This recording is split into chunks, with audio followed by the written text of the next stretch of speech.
Hello and welcome to Audiobook Connection, behind the scenes with the creative teams. I'm Becky Parker Geist and I'm your host. Audiobook Connection is your place to learn about the audiobook creative process in discussions between the authors, narrators, producers, and post-production teams that bring them all together, as well as guests who have listened to the audiobooks and have questions for the creative teams. This podcast is sponsored by Pro Audio Voices, helping great stories come alive through audiobook production and marketing. Hi, I'm Becky Parker Geist. I am the host of the Audiobook Connection podcast, Behind the Scenes with the Creative Teams. I'm also president of Bay Area Independent Publishers Association and the CEO and founder of Pro Audio Voices and Amplify Audiobooks, providing audiobook and podcasting, production, distribution, and marketing. And I'm excited to have with me today Jessica Beebe and Matt Barrows, authors of Muddy the Water, a novel. Matt is a sports reporter who has covered the 49ers for more than 2 decades for The Athletic and the Sacramento Bee. Before that, he spent 2 years with the Hilton Head Island Packet. He has a bachelor's degree in English literature from the University of Virginia and a master's from Northwestern. Matt is an avid birder and an amazing uncle. He thinks his older sister, Jessica, is bossy and sends too many early morning texts. Jessica is a former journalist, editor, and national TV news producer. She has a bachelor's degree from the University of Virginia. She has 3 children, and her happy place is with her husband in Mid-Coast, Maine in summer. Her brother, Matt, thinks he's the funny one, but clearly he's wrong. Matt and Jess, welcome. Thank you for having us. So, Jess, why don't you start off by telling our listeners a little bit about Muddy the Water? Okay. So Muddy the Water is a crime thriller, and it is about a man on the run who steals a young journalist's identity, and the man becomes a reporter at a local newspaper. And he is pursued by a detective and a fellow reporter at the newspaper who thinks something is fishy. Okay. And I'm really curious, Matt, why don't you tell us a little bit about how this story came into being? Like, what was it that sparked the idea for this story? We just mentioned a young journalist whose identity is stolen.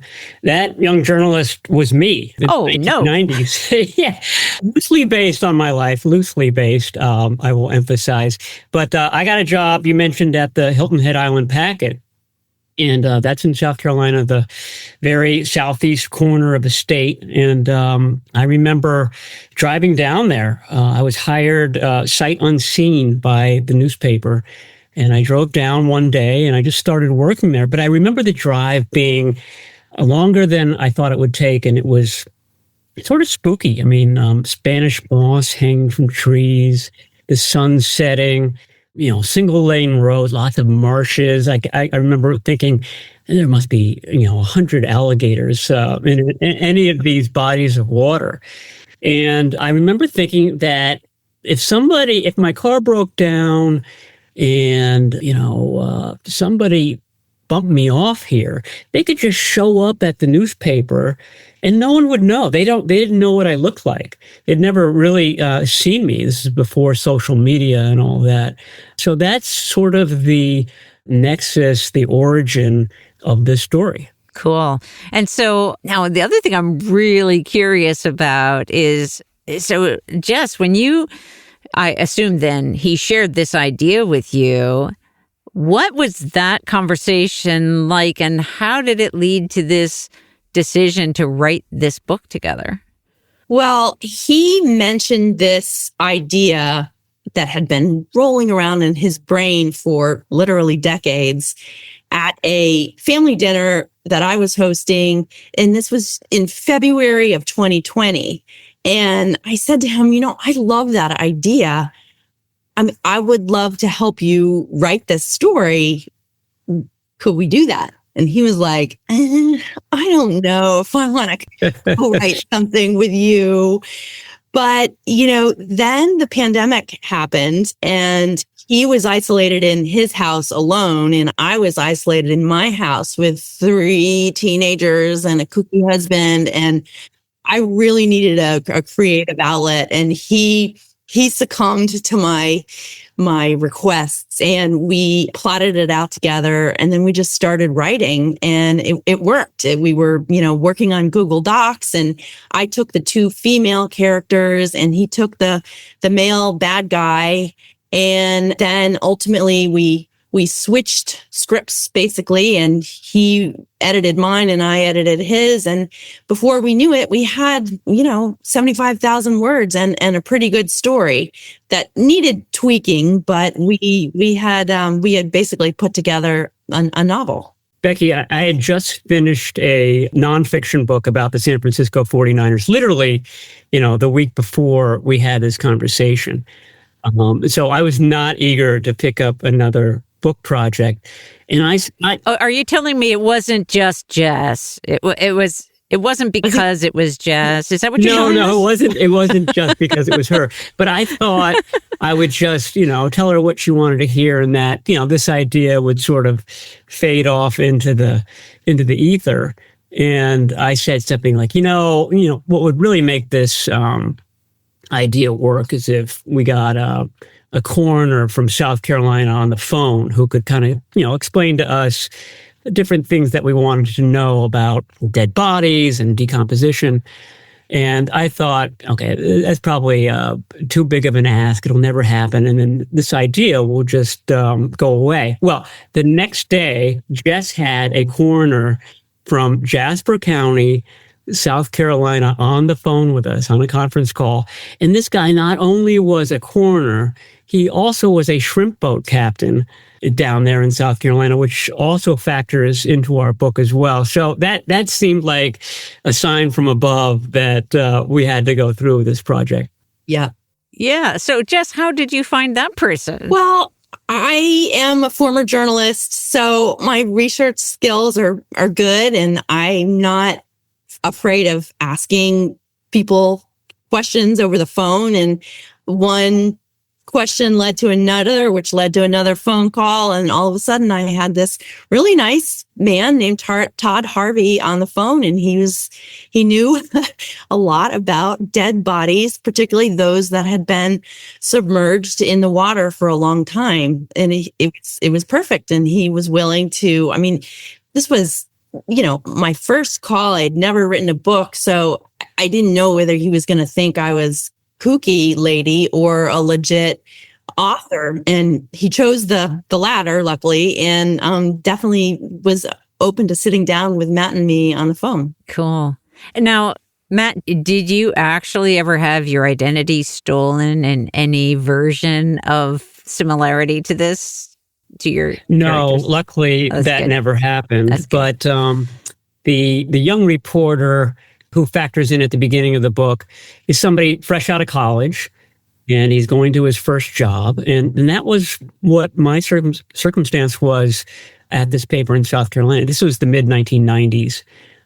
I was a lot younger then. But so we just kind of played around with that scenario and the idea of, really, can anybody be a journalist? That was something I wrestled with early in my career, because I just gone to Northwestern, and I had paid a lot of money to get a master's degree. And, I got a job at this small paper. I wasn't making a lot of money. And so I sort of kept asking myself the question, couldn't I have just gotten an internship or shown up? This isn't really a hard job. You just ask questions and basically write down what people tell you. So that's another kind of piece of the premise to this story. But ultimately, Matt, over time, you're happy you got your master's, right? You've used those skills that somebody couldn't necessarily just pick up on the fly. Yeah, I'm not sure about that. Certainly at the time when I had $30,000 of debt and I was making $22,000 a year, it was more of a question than it is now. But being savvy and street smart and knowing when you're being hustled, I'm not sure you can go to school to learn those skills. Right. Yeah. Okay. Yeah. Yeah. Okay, so you each wrote the story from the perspective of the characters, right? Had you decided in advance, like, the basic plot line and then said, like, which chapters were going to be? How did you figure that out?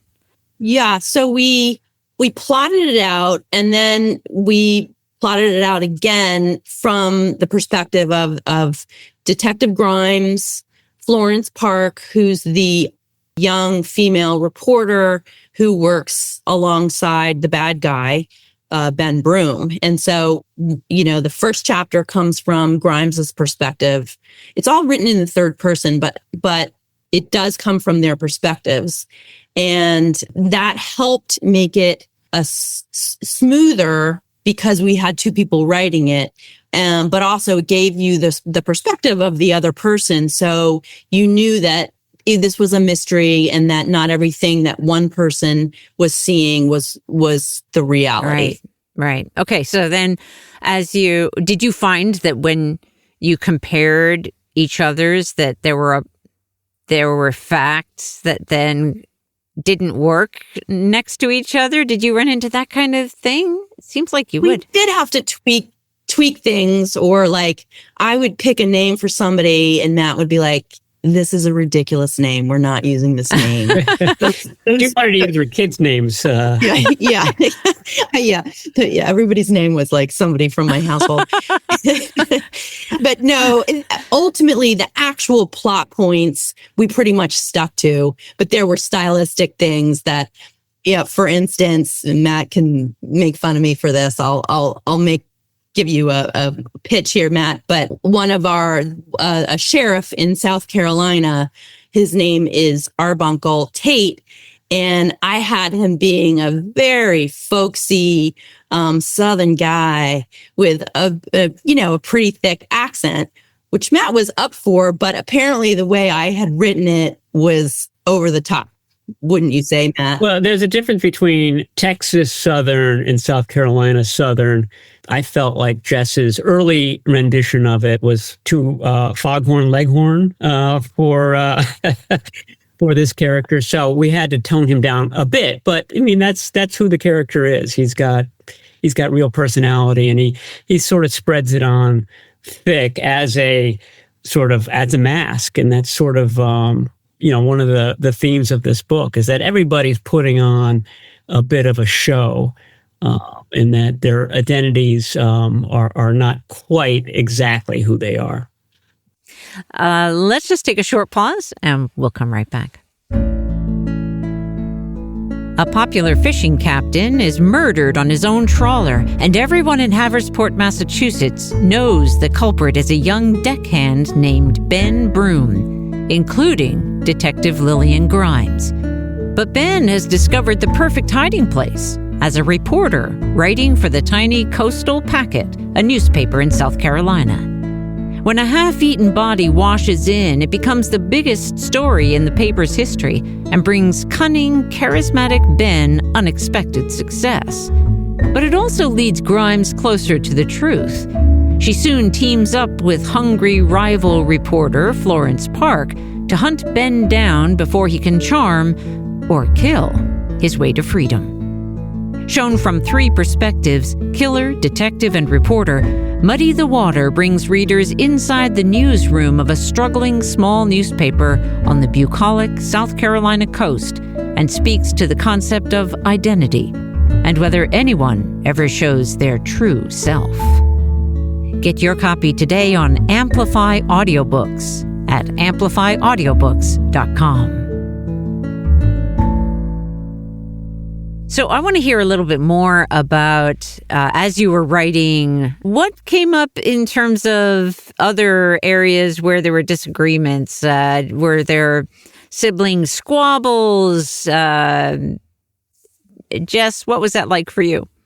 Well, I really enjoyed working with my brother for the most part. He is not technically very savvy, so I really had to teach him a lot of computer skills. No, that's an exaggeration. But there were some like Google Docs issues. But Matt's clear strength is his creativity and his ability to put on paper the things that we are coming up with ideas wise. And I could not have done it without him. And also in this post writing period where we're marketing it, I find that having a partner is really important. Just first of all, to like go back and forth with marketing ideas and things, but just to have somebody by your side, so you're not just out there alone pitching your book all the time. And we've tried to do this together, and it's been really helpful. It's a good combination of personalities because, like I said about getting the coroner on the phone, I mean, this never would have happened if Jess hadn't kind of pushed and gotten things done. So that was, that's the reason why this book got written. It was always in my head, the idea of it, but she provided the shove to get it going. And I would say that our writing styles are really similar, so that when, after we wrote our initial chapters and we sort of handed them off to each other, there wasn't a lot that had to be done. We were a little bit short on word count, and so we had to add a couple of things. But the style of writing was pretty smooth from jump. The only issue was that Matt doesn't like it when I text him in the morning, as he says in his bio. Or in the afternoon, or in the evening. Well, I mean, I feel like I needed to contact you when I had a good idea or when there was like big question in my writing.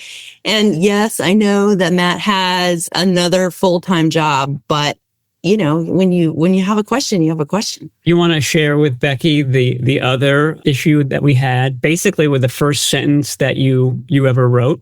Yeah. So as Matt also said in his bio, he's a big birder, which is wonderful and charming. And for whatever reason, the first sentence that I wrote in the whole book talked about the squawking of seagulls. And I, happily typed that in and had it there for him to read the first moment that he began editing my work, which was nerve-wracking for me to have my brother reading my stuff. And he freaked out over the term seagull, because apparently there's no such thing as a seagull. There are gulls. And each of those has a distinguishing factor, but there's no such thing as a seagull. Becky, for that. Our whole mission in this book was to be as accurate as possible. I mean, we want all the science to be right. We consulted with the coroner. We consulted with a aquatic plant expert about algae and everything. And here I am reading the first sentence, and she doesn't get the species of gull correct. So that we got off to a staggered start, I would say. Yeah. So it's a good thing you have some birding experience then. Yes. Make sure that was, yeah. There's several birds, South Carolina birds are mentioned in the book. And South Carolina is just a bird watcher's paradise. So hard to write about South Carolina and not include the bird life. Yeah, I mean, I did a good job without including. So, Matt, you had mentioned earlier that one of the themes of the book, or that something that is true in this story, is that everyone is kind of wearing a mask of sorts. Are there any other overall themes that you two have identified either as you were writing with intention or that you discovered after the fact? Because I often find that's the case, is that we don't. I often find that's the case, that we discover the themes after we've already written the manuscript. Yeah, it's so funny that you say that, because one of those things happened. It wasn't quite after, but it was certainly late in the process, where this is a very basic story structure in that there's a good guy and a bad guy. The good guy is the female detective, Grimes, and the bad guy is Ben Broom, her quarry, the guy that she's chasing after. And you would think that they would be polar opposites, but really there are a lot of parallels between the two characters, in who they are, in the actions that they take. And we didn't really intend for that to be the case when we set out and did it. But I think it does speak to that idea that, people aren't all that different. And the difference between a good guy and a bad guy sometimes is very subtle. I think that plays out with those two main characters. Yeah. Jess, anything you wanted to add about that? Yeah, that's what I was going to say too. And really, it's all three of the main characters. They're not afraid they don't hesitate to use somebody or something for their own well-being. And it's not just Ben Broom, the bad guy, who does that. So, Jess, what's your aspiration with this moving forward? Anything exciting on the table?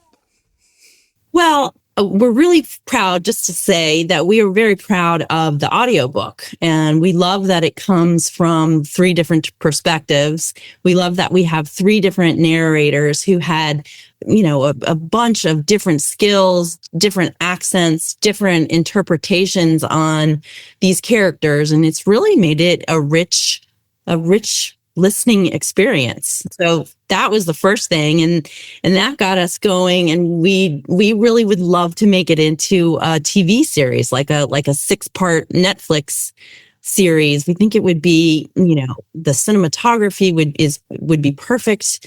The characters are interesting, but the book is fast paced.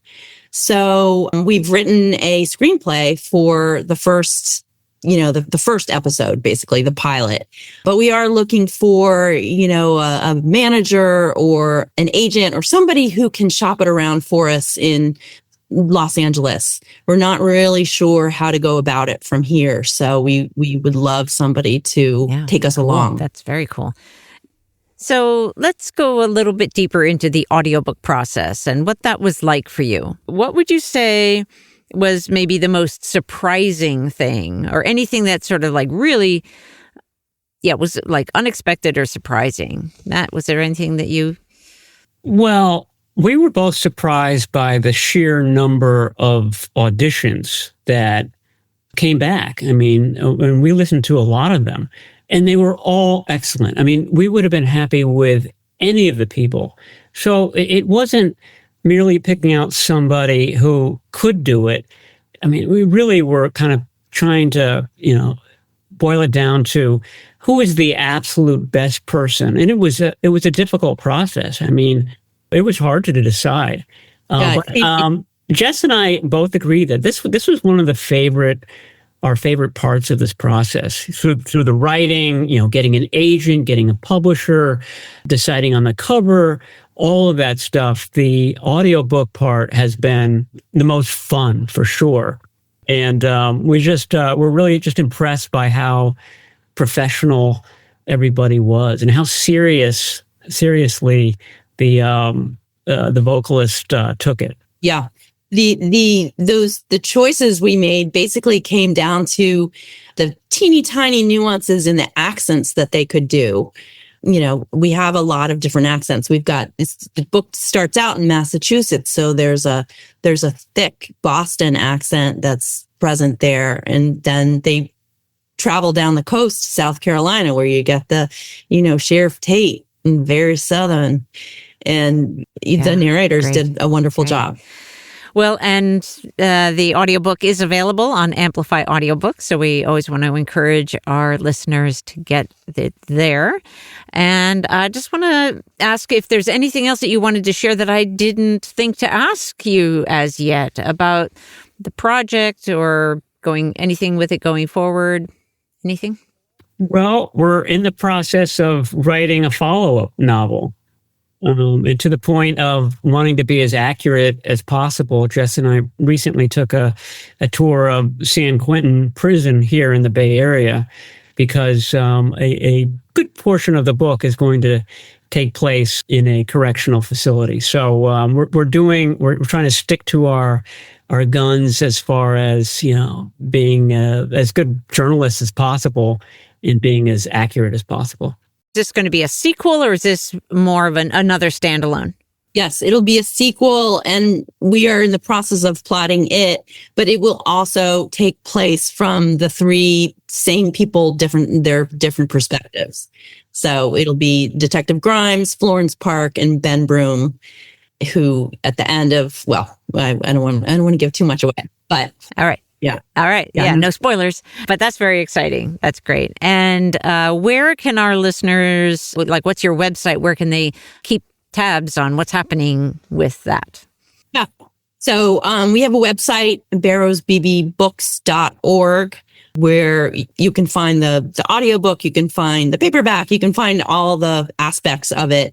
Also on Instagram, we post a lot on Barrows Beebe Books on Instagram. We've been, maybe it's very cringy, but we've been doing like a sibling banter back and forth to try to tell people more about the book and more about us. So, if you like this podcast, there's more on Instagram. Yeah, if you want to see two 50-year-old siblings arguing with each other, that's not going to drive people to Instagram. Not going to drive people to the website or to. That's my point. I know, but we want them to go there. Yeah, great. All right. So barrowsbbooks.org. Correct. Right? Great. And we'll put that in the description of the podcast as well. And I want to thank you again so much for being here and being part of Audiobook Connection at Amplify Audiobooks. Well, thank you, Becky. And again, we've had a really great experience with you and your staff, and we're really grateful that we now have a audiobook that we're proud of. Thank you. Thanks for joining us for Audiobook Connection, behind the scenes with the creative teams. Please take a moment to subscribe at audiobookconnection.com. The podcast is sponsored by Pro Audio Voices, helping great stories come alive through audiobook production and marketing. Learn more at proaudiovoices.com. Again, thanks for being with us, and please join us next week.